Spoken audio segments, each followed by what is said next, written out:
जय मसीह की। हमारे परमेश्वर ने हमें एक और दिन जीवित रखा।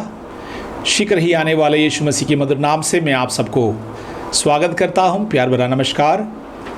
इस कार्यक्रम में स्वागत है। आज की रोटी प्रारंभ में हम मध्यस्थता की प्रार्थना करें। प्रभु परमेश्वर धन्यवाद, हम तेरे लोग हैं प्रभु, हम पर कृपा करें प्रभु जी। हालेलुया। आज के दिन प्रतियों के लिए आशीष का कारण रहने पाए प्रभु जी। ये दिन हमारे हिंदुस्तान के लिए आशीष का दिन रहने पाए प्रभु जी। जो दुख में हैं, मुसीबतों में हैं, परेशानियों में हैं, उन पर दया करे, कृपा करे।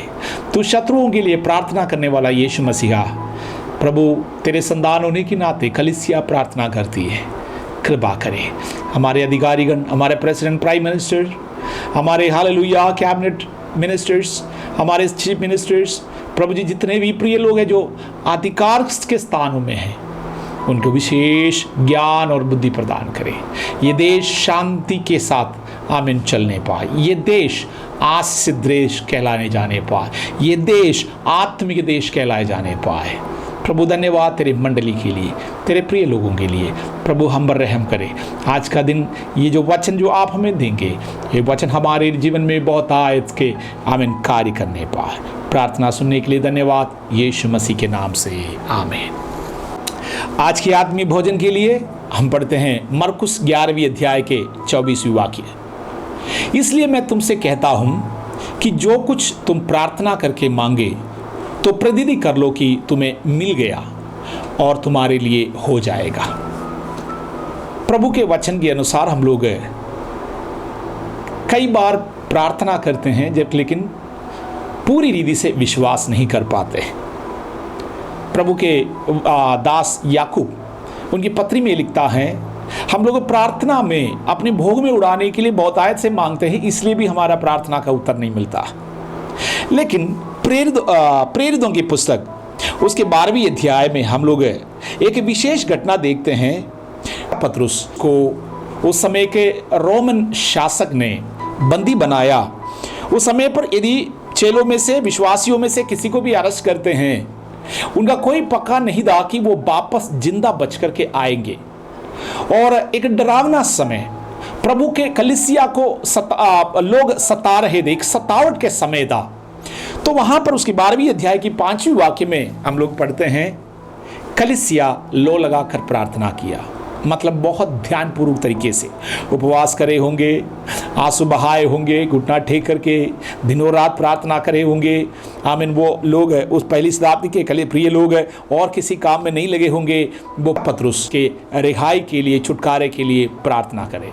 नतीजा यही हुआ, स्वर्गदूत पतरुस को जिस कारागृह में बंद रखा था वहाँ गया, उसका दरवाज़ा खोला, आमीन, उसको वहाँ से सुरक्षित बाहर लेकर आया। साथ साथ कलीसिया जब प्रार्थना कर रहे थे, साथ साथ एक झुंड मरकुस के घर में, जिसका नाम है यूहन्ना भी कहलाए जाते हैं, उसके घर में प्रार्थना करी रहा। उनका भी प्रार्थना यही है, प्रभु पतरुस की सुरक्षा, उसका स्वतंत्रता।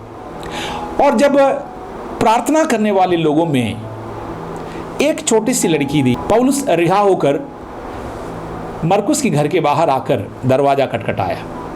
ये छोटी सी बालिका, वो कोई बहुत ज़्यादा आत्मिक नहीं होगी, बहुत ज़्यादा वचन की जानकारी नहीं होगी, लेकिन वो पतरुस के आवाज़ सुनकर, जब पतरुस दरवाजे के बाहर हैं, आवाज़ सुनकर के खुशी से इस बात को आकर कहा है बाकी लोग जो प्रार्थना कर रहा है उनसे कि पतरुस हालेलुया बाहर आ गया।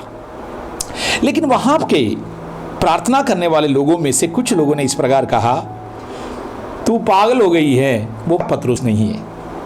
ये लड़की फिर कह रही है, नहीं वो पतरुस है। तब कुछ और लोगों ने कहा होगा, वो पतरुस नहीं होगा, कोई स्वर्गदूत होगा। हम इस बात को देखें, जब दिनों रात प्रार्थना करने वाले, जब परमेश्वर उत्तर देने पर या आवाज सुनने पर भी विश्वास नहीं कर रहा है। और तीसरे पॉइंट में 16वीं वाक्य, 12 की 16वीं वाक्य में लिखा है, पतरुस उसको देखने पर भी वो आश्चर्यचकित हुआ, विश्वास हो ही नहीं रहा। उसका मतलब प्रार्थना जब करने बैठे थे, उनके मनों में विश्वास नहीं था प्रभु उनके प्रार्थना के उत्तर देने वाला। लेकिन एक कलीसिया और पवित्र लोग लो लगाकर प्रार्थना किया, प्रभु उत्तर दिया।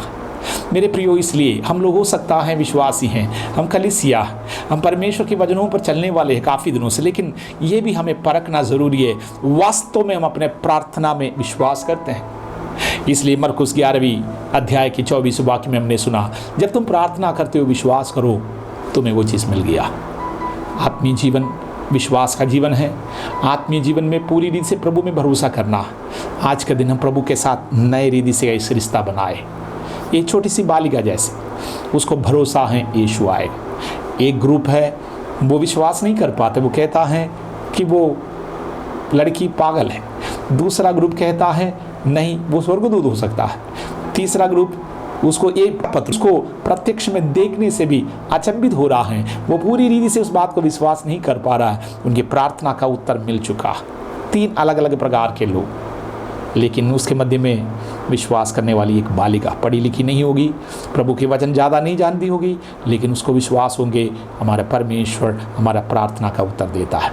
आज के दिन आपकी हर एक प्रार्थना के उत्तर हमारा परमेश्वर दे। आपका जीवन जयवंत जीवन रहे, मसीह में आप स्थिर रहे, दृढ़ रहे, आनंद आप प्रभु के आगमन के लिए आप तैयार हो जाए। प्रभु आपको आशीष देगा। आइए प्रार्थना करें। धन्यवाद परमेश्वर आपके वचन के लिए, ये वचन 100 गुना फलदायक होने पाए, यीशु मसीह के नाम से आमीन।